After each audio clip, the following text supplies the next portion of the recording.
LM costs are not just about which model you choose. They grow through tokens, expanding context, and reliability patterns like retries or fallbacks. In this section, we'll build a practical mental model for predicting and controlling that spend. So far, we've seen how agentic AI changes FinOps. Autonomy creates variable workflows, unpredictable consumption, and shared accountability. We also framed cost and quality as joint governance goals. Now we move from governance principles to unit economics. What an LLM call actually costs, what drives that cost, and why it matters before we model full agent workflows. In Agentic FinOps, the expensive unit is not always a single API call. One user request can trigger planning, prompting, retrieval, tool execution, validation, and retries. Each step may add tokens, model invocations, context, or external service usage.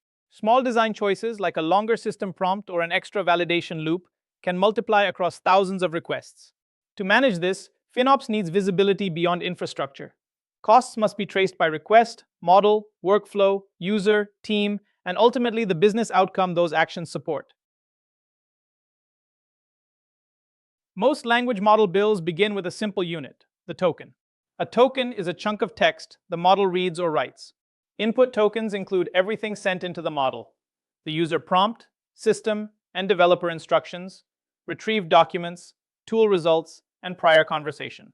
Output tokens are what the model generates, such as an answer, structured JSON, reasoning-related text, or tool call arguments. In practice, cost equals input tokens times the input rate, plus output tokens times the output rate. Token counts can vary by language, formatting, code, punctuation, and provider tokenizer. Input and output tokens create cost in different ways. Input cost is largely shaped by design: how much context you send, how long the conversation history is, how much retrieved data you include, and how detailed your instructions are. Output cost is more behavior-driven. It grows when the model produces long explanations, verbose JSON, or open-ended freeform text.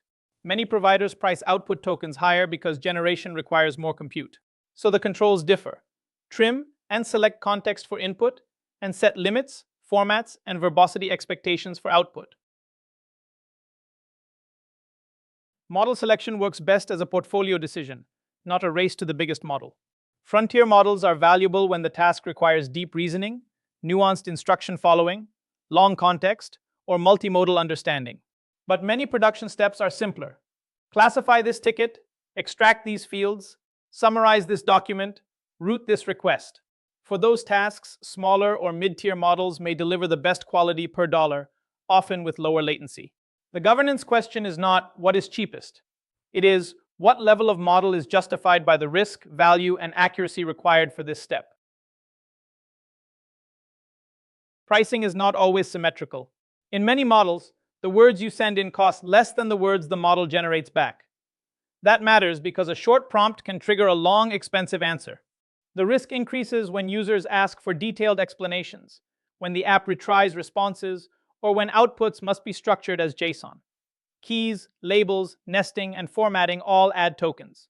Cost governance must control the response, not just the prompt. Set maximum lengths, define output budgets, and use templates so the model provides enough detail without creating a cost surprise. LM pricing now extends beyond simple input and output tokens. Reused prompt prefixes or shared context may qualify as cached input, often at a lower rate, which rewards prompt reuse and stable system instructions.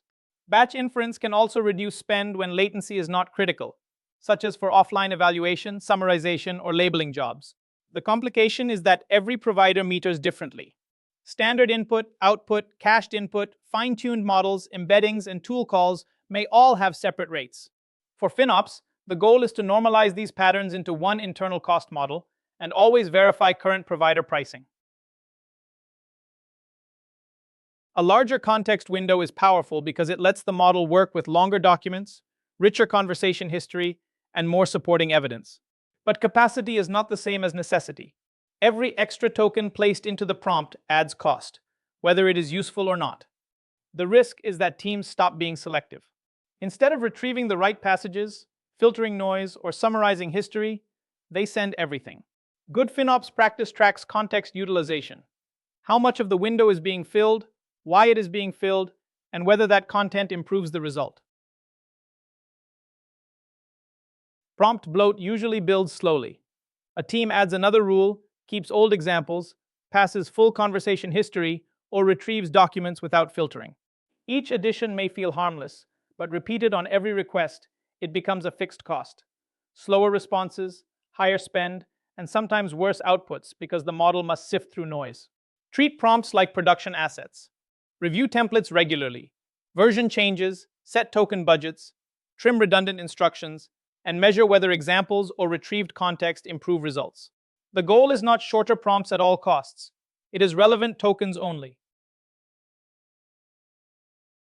Multi-turn applications often resend the full conversation with every request. That supports continuity, but it also means input tokens can grow turn after turn, even when older details no longer matter. The goal is not to remove memory. It is to make memory selective.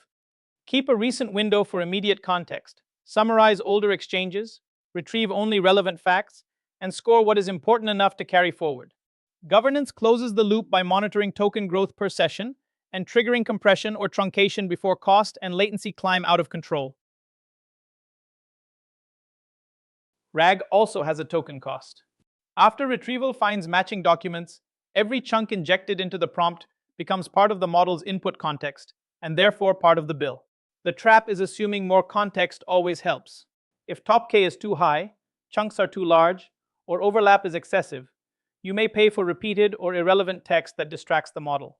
Cost-aware RAG treats retrieval like a precision system. Re-rank, filter, measure answer quality, and track tokens per successful response. Retries are a classic reliability trade-off. If an API call fails, times out, hits a rate limit, or produces an invalid response, the system may try again automatically. That protects the user experience, but it also repeats work. The same prompt may be resent, so input tokens are billed again, and each new attempt can generate more output tokens. The risk is that teams only measure successful requests and miss the hidden attempts behind them. Track retry rate, retry reason, and cost per successful completion, so reliability improvements stay within an explicit retry budget. Other reliability patterns can trade one failure mode for another, lower risk but higher spend. A fallback starts cheap, then escalates to a stronger model when confidence is low, so rare failures may still be expensive. Parallel calls ask several models at once, improving latency or comparison quality, but every discarded answer is still billed. Agentic debate goes further. Multiple agents critique, revise, and repeat, so cost becomes rounds times participants. The governance question is not, can we improve quality? It is the improvement worth the multiplier for this use case? The key lesson is that agent costs start with ordinary LLM calls, but they do not stop there. Tokens, model tier, pricing, and billing rules set the baseline. Context growth, retrieval choices, retries, fallbacks, and parallel or multi-agent patterns can multiply it. Next, we'll use these drivers to model full agent workflows more accurately.